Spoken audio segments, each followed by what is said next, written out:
everyone, welcome to Finally Fabulous. Today's guest is the remarkable Kylie. Kylie is joining me all the way from her rooftop bar on North Stradbroke Island in Australia. There she's built a life and a brewery that are every bit as bold and beautiful as she is. From moving to the UK after knowing her first partner for just 9 days, to reconnecting years later with her true soulmate, and then saying, fuck it, let's build a brewery on a sand island. Kylie's story is fearless, funny, and utterly inspiring. So grab your cup of tea, or join Kylie in a pint of craft beer, and settle in for an episode that will remind you what it really means to live finally fabulous. I'm absolutely delighted today to be welcomed by my fabulous friend Kylie, all the way from Australia. Hi, Kylie. Hi, Kate. Cheers to everyone. Yeah, where's your beer? Here's my cup of tea, morning tea. Cheers. Look at that. That is stunning. And give us an idea of where you are right now. Yeah, I'm actually sitting on my rooftop bar of my beautifully architecturally designed 3-story brewery on North Stradbroke Island. That's fantastic. So we'll come back to all of that later on. So really welcome to the podcast. And I'm absolutely delighted that you asked me. Feels special. Feels like we're actually sitting opposite each other at the desk back in the added value days. So Kylie, we're going to dive straight in. So you've had quite a few defining moments in your life, from very beginning, where you left Australia to come to the UK. What were your ages? You got married at 23 and you had your first child at 27, yeah? Yes. So not the perfect age for me.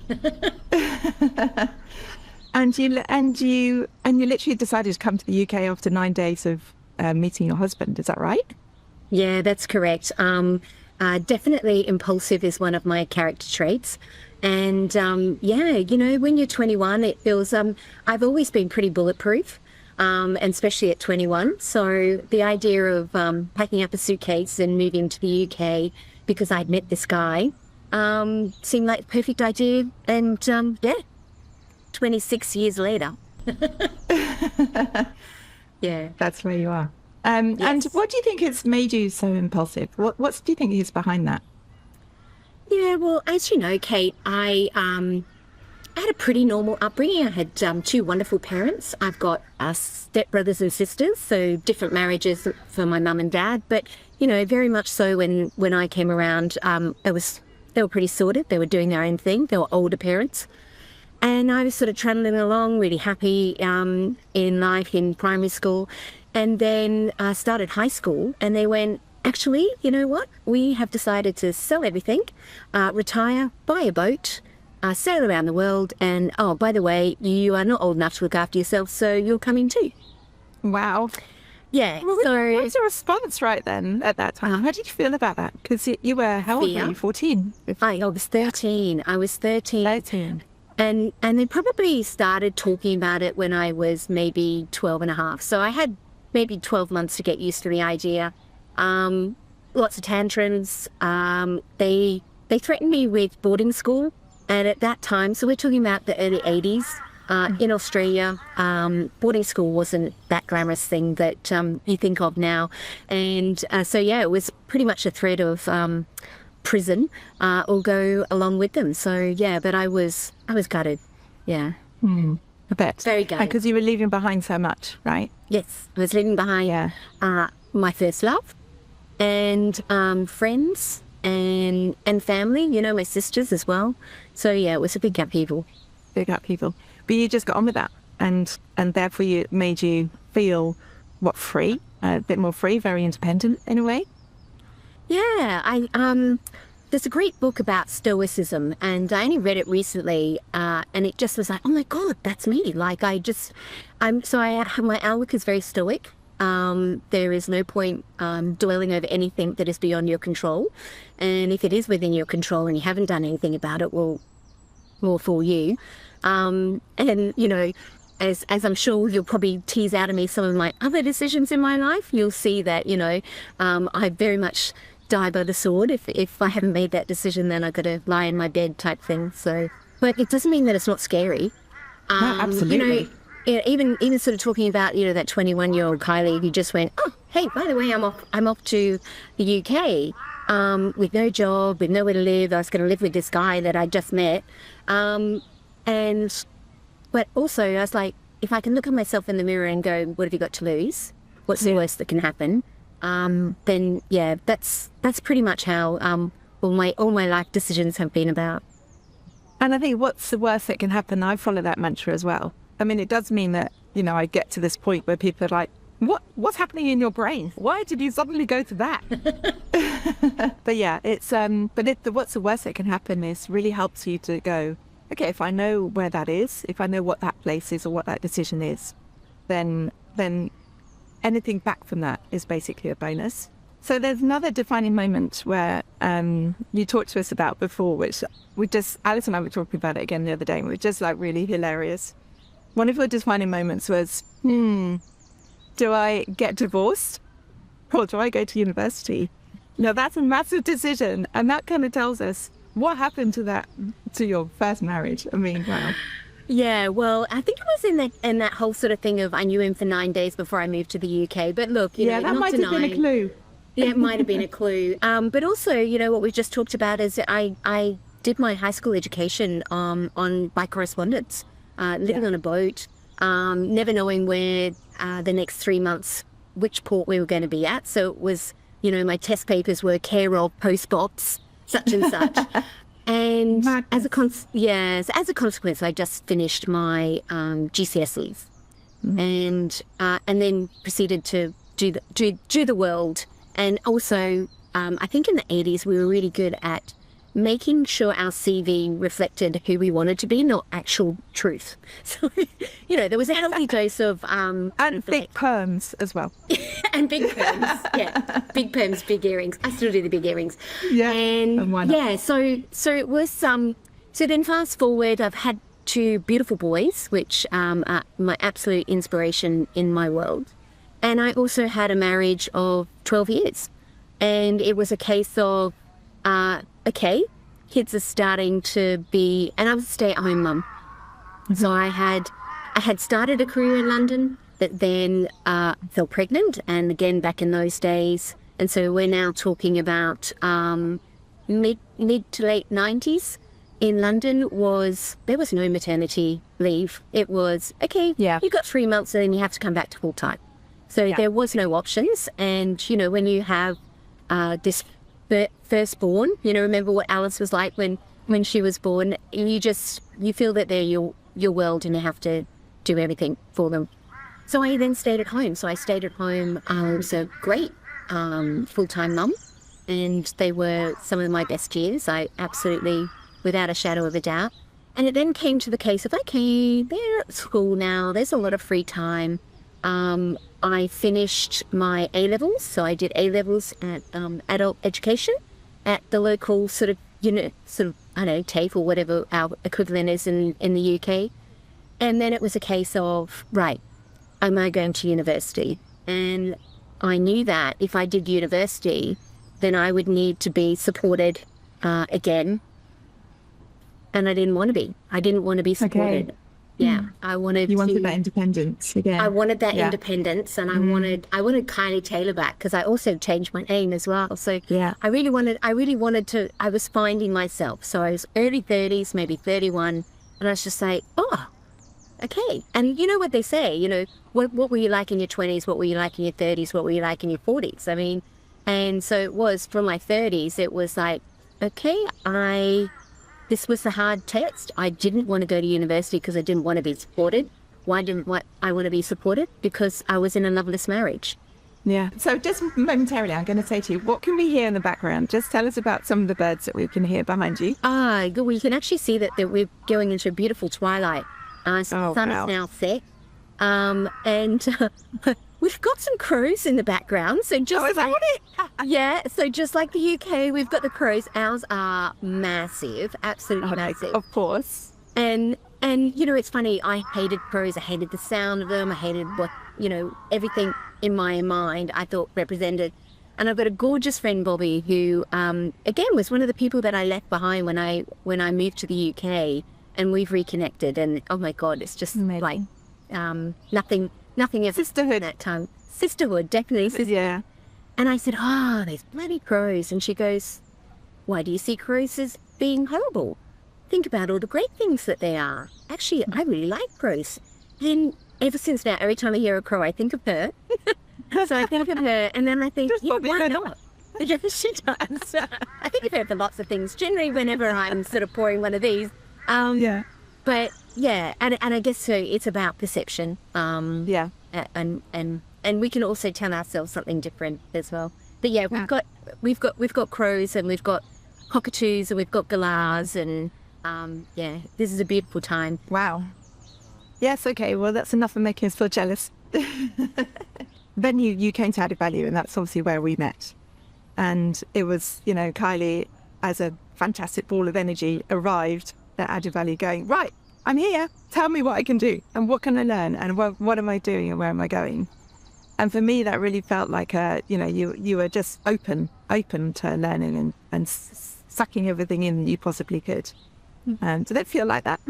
Oh, thank you. No, it didn't. No, it felt like, oh my God, I'm now... Because, as said person, I didn't go to university. I said, marriage is over, and now I've got to support myself and 2 children. So I was a single mum, and I chose the difficult path. And lots of people said, oh my God, you're so brave. And at the time I was like, oh gosh, I don't feel brave. I still wanted to have that mum involvement. And Added Value was down the road from where we lived, which was just amazing. I mean, for years I used to cycle in my business attire and high heels on my push bike down to Added Value. So I'm really delighted that you saw me as this bundle of energy. And I didn't realise it because I knew that I had all that stuff to do at home. But it was, for the first time, I could be Kylie again, not mum. Yeah, fantastic. And that just came out of you, I have to say, apart from when it got later in the afternoon and those fantastic conversations you used to have with the boys when they arrived home. And the best one of all I remember was all we heard across the whole open plan office was, Ali, take Danny's head out of the toilet. He doesn't deserve that, whatever he's done. I know. And do you know what? It was years later that they started to tell me all the things that they got up to. The constant juggle of being serious women at work and taking on Added Value was very creative and a fantastic community of really clever people. But we were juggling that and then coming home and dealing with the chaos at home. And I never forget when I fell pregnant, the first thing my mother said was, "You can be a mum?" I was like, "Thanks, Mum." And she goes, "Oh, but you're so driven. You're like, I always imagined you to be this sort of, career woman." And isn't that interesting? She saw that. I didn't see that. How much we get from our mums is quite interesting, I think. My mum was she was also a single mum, quite young, and she was driven and ambitious, partly because she wanted to be, but also because she had to be. And she just cracked on, and she talks about our 3 girls as her warrior women who are going out there and facing the world. And she brought us up to be like that.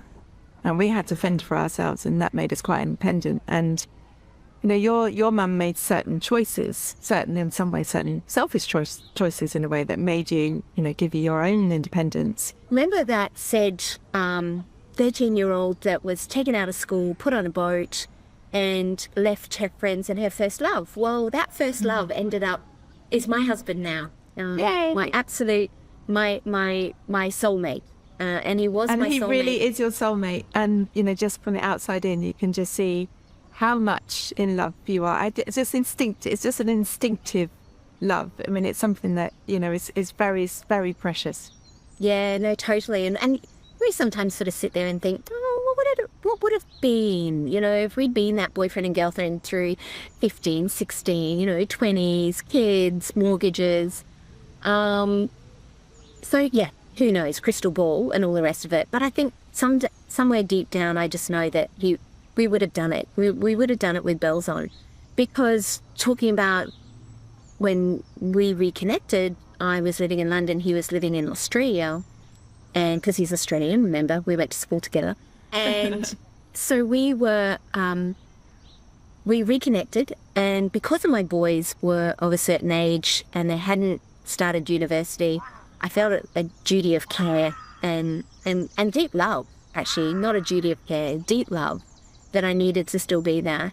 And so right from the start, when Troy and I knew that there was more than just infatuation, that we'd have to wait for 6 years. So it was 6 years until Daddy, my youngest, was ready to go to university.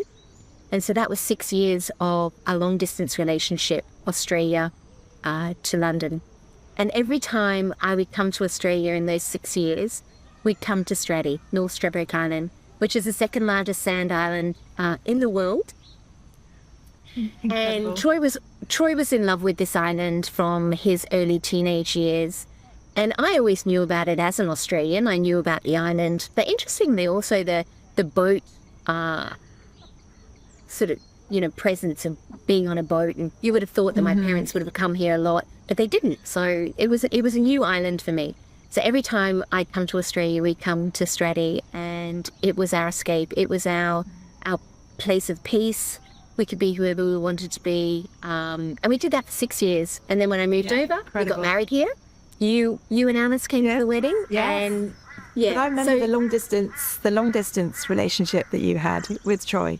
Excuse me, as you were developing a relationship. And I remember you saying, so where should we meet this weekend? Oh, well, do you have some time free? I have some time free. Should we just meet up in Thailand? Let's just meet there. We'll just meet there for the weekend. And then I'll see you again in a couple of weeks. Or, it was crazy, wasn't it? Yeah, it was crazy. Absolutely. We met in Dubai, we met in Singapore, we met in Miami, but the majority of the times was always here on Straddie. And he came to London and, met my friends and my family. And it was also like, oh my gosh, are you sure you want to leave this behind? You've got so many beautiful friends. So that was a big wrench again. Yeah. To come back. But sort of, having made the wrench to go there, then another big wrench to come back. Yeah. Yeah. No, and it was, at the same time, my boys were teenagers. They were just like, oh my gosh, Mum's going away. We've got the house for ourselves. So there was all that sort of like, they were growing up. No need to pretend and put air fresheners out anymore. She's not going to be around. She'll be back in a week. So we got married here on Straddie. It was always our goal to live on Straddie. And Troy's just like, yeah, when we moved to Straddie. And I was just like, but I need to do something on Straddie. I can't just go back to that no person. And, when we were doing our 6 years long distance, I actually gave up working for Added Value. So I moved into their global department, but I actually gave up because I needed to have more time to travel and to see Troy. So I started a consultancy and that was great, but it wasn't going to be the be all and end all. It definitely wasn't going to be something that I wanted to continue when I moved to Australia or to Straddie. So we're just like, yeah, let's play around with, and so Troy famously came up with the idea to build a craft brewery when we were on an island off Glasgow called Bute, B-U-T-E. It's actually where Stella McCartney got married. And it's a beautiful. It is. Yeah, and it's a beautiful island, but just probably not in the depths of winter. Like it's really cold, and all you can do is go to the pubs and drink Bute beer.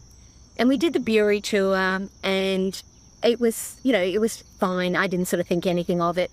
And the next morning, which was New Year's Day, Troy goes, "I've got it. I know what Straddie needs." And we're like going, "Right, what?" And he goes, "It needs a brewery. It needs a craft brewery. We're going to build a craft brewery."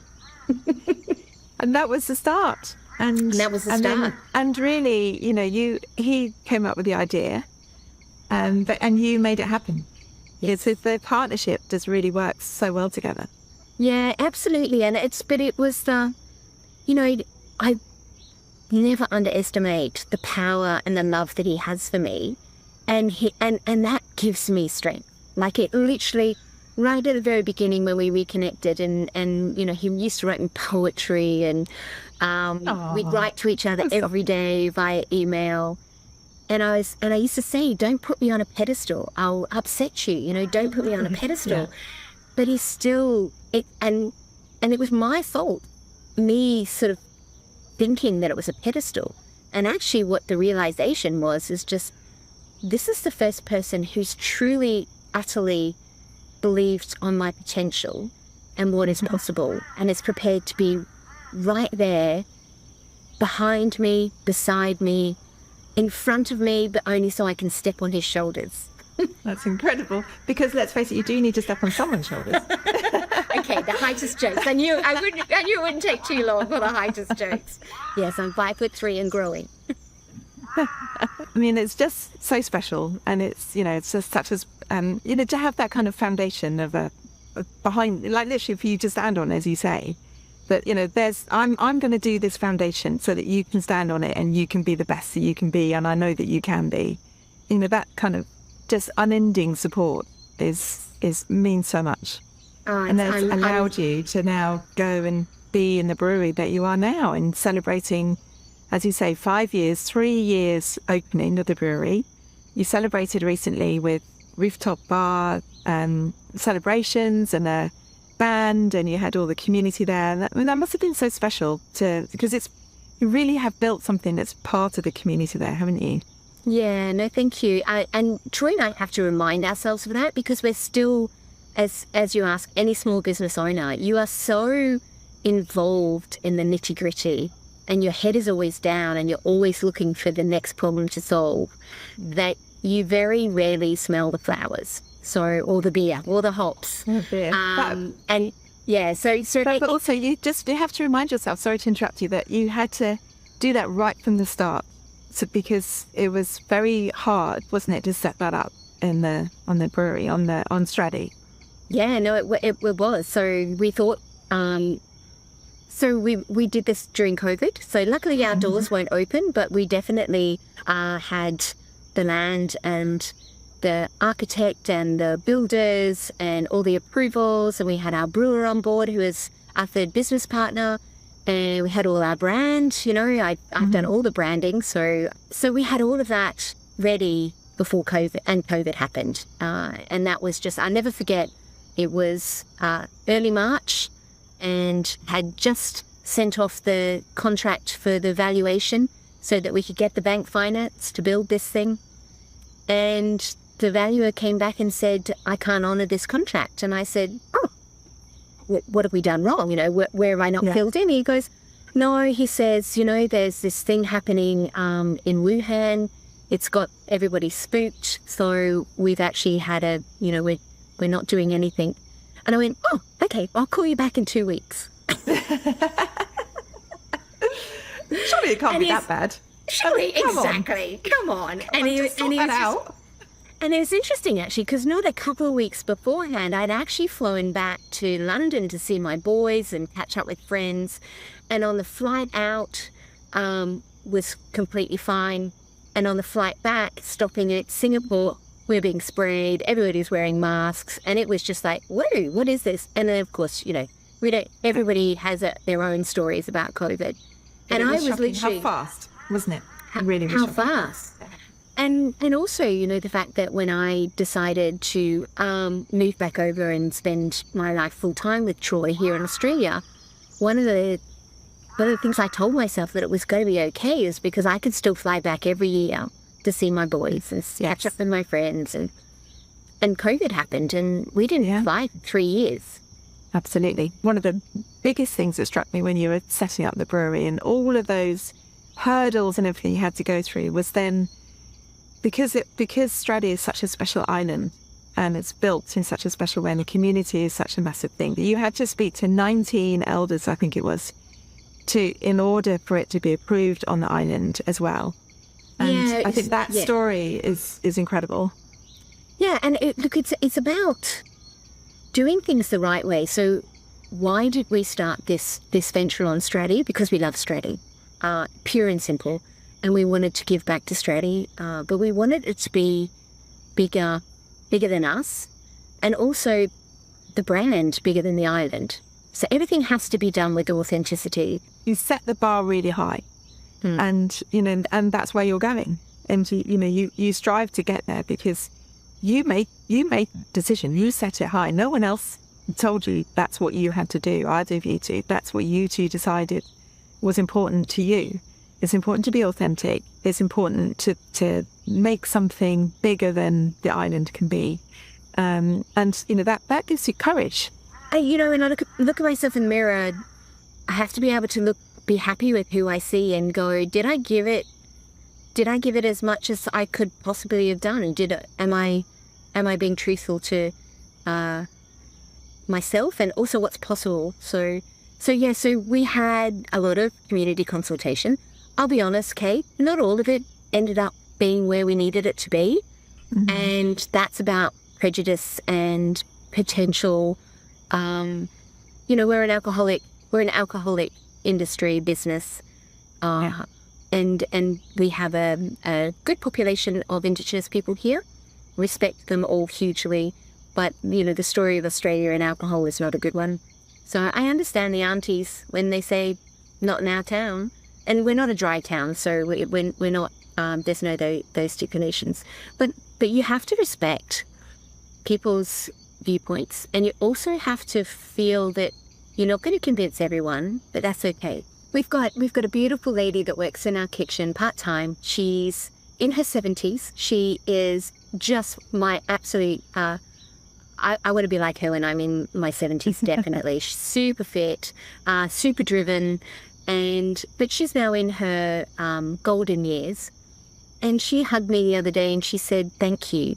Thank you for building this. Thank you for giving us this place that we can all come to and feel home. Wow. What a special thing for her to say to you.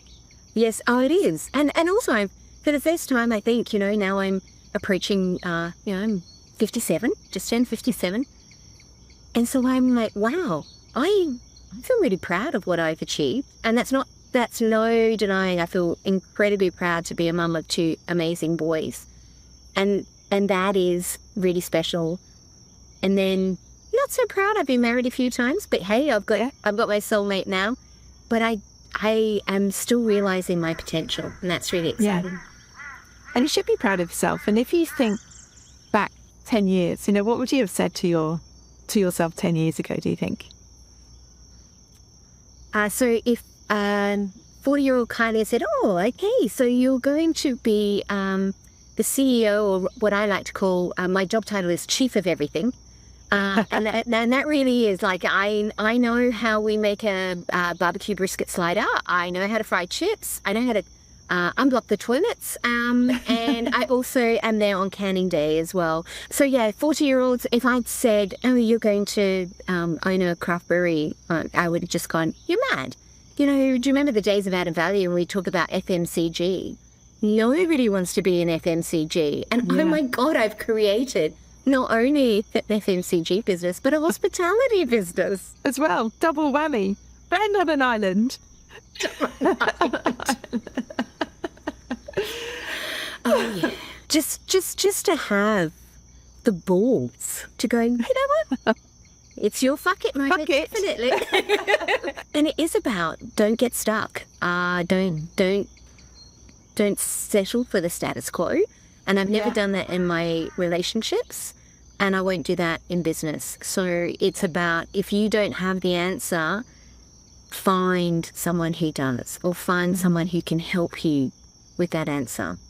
And I guess it goes personal life too. It's going back to when I sort of called my first marriage, called it a day, and there's mums in the school ground at the gates going, oh, you're so brave. And I just look at them and go, I don't feel brave. But more importantly, what's going on behind your door? Yeah. Like, why are you calling this brave? And, yeah.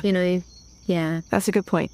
And just, you touched on it just then, but we talk about it often on the podcast about the need for a good tribe, a good community of people, however you frame it, however you describe it, who are there for you to pick on for different things, but they've got your back 100%, and they will always be there for you. Yeah. And you are surrounded by people. Lots of your friends I know and I've met And I can see the different ways that you must pick out those people. I certainly do it for me. I have a fantastic group of girlfriends, and I go, what do you think? Okay. What do you think? Okay, interesting, different perspective completely. What do you think? Okay. And I have all that advice, and then I go, okay, I'm going to do this. And it just helps to kind of piece together the jigsaw for me.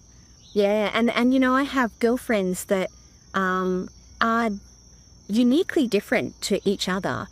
But I think there is a common thread, which is, they're pretty transparent and direct. But that's great because they know where they stand with me. I know where I stand with them. We're never frightened to be, and nobody's ever nasty. It's all about you ask something, you give your honest opinion, and it's nothing more. It's just an opinion. What do they say? Opinions are like assholes. Everyone has one. That's hilarious. Oh, I know. There's more in Australia, honey. I can imagine. You can definitely imagine. So, and I have got, in addition to finding my soulmate from a long time ago, I also reconnected with a girlfriend that was a big part of my life as a teenager. So after I moved off the boat, before I moved to London, and so I was in this really sort of formative years of, this is what it's like to have peers. What do we do? And she's just says Bobby, and you know Bobby, and it's just so intelligent and so grounded. It does help that she's a psychologist, so I always know that she's kind of half analysing me when she gives her responses. But to have that, and then I've got, my long-term girlfriend Susie, who we've just been, actually the three of us are called the Banger Sisters, and that is self-titled from, actually Susie's daughter. And we're like going, we probably weren't, but hey, we'll own that. Yeah, absolutely. We'll own and that. If there's three women who can own it, you guys certainly can. Yeah. So yeah, I feel very, very loved, very supported. Yeah. So if you were to talk about the moments of joy, and we've touched on some during the session, what kind of thing would you pull out as one of the things that gives you moments of joy? Yeah, I have to say my boys.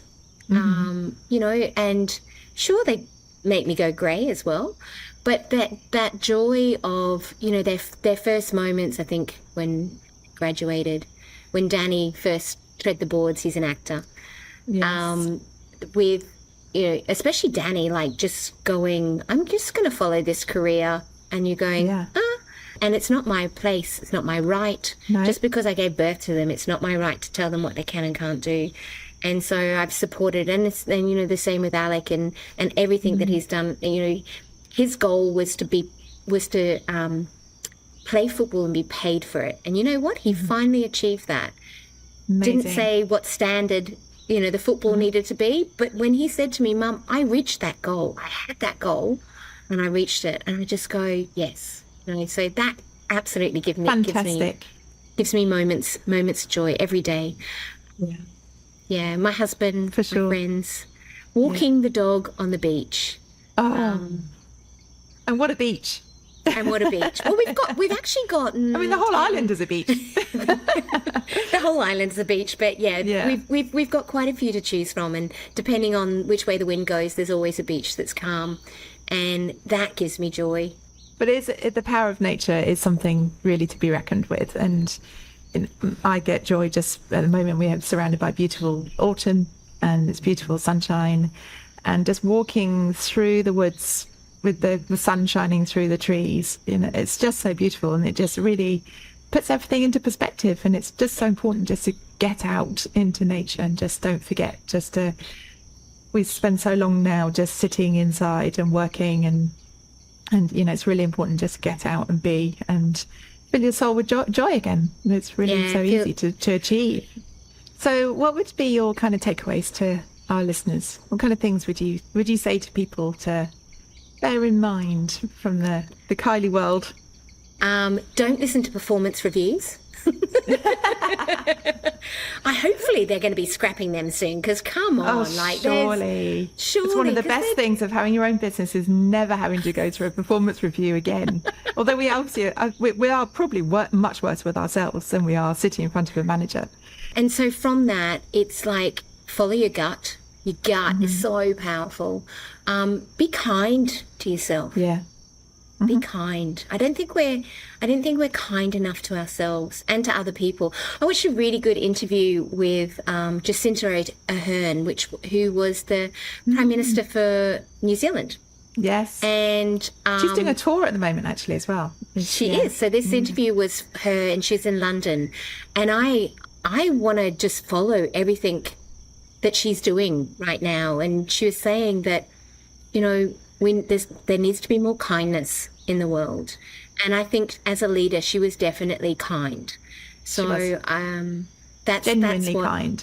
Genuinely kind and genuinely and it's a thinking word about that's people. being used, I feel, it's been actually bantered around a bit, I think, and we need to be careful that people are not just saying it and that actually are actually doing it. Remember when we talked about greenwash when the start of climate change was coming out, and not to coin a phrase of kind wash, but it's similar. It's like, don't just say that. You have to actually say, do things which show that you're being kind to yourself and to each other as well. It's really important. Don't just strike people off. You don't know what's happening in their lives. You don't know what's happening behind the scenes.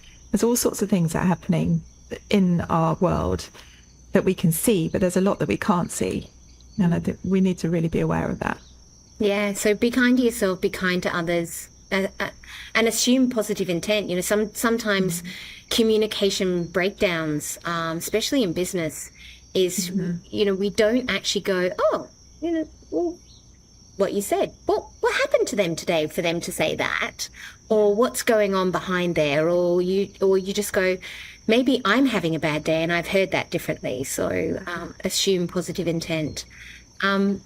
Never be afraid to be scared. Yeah. Just do it.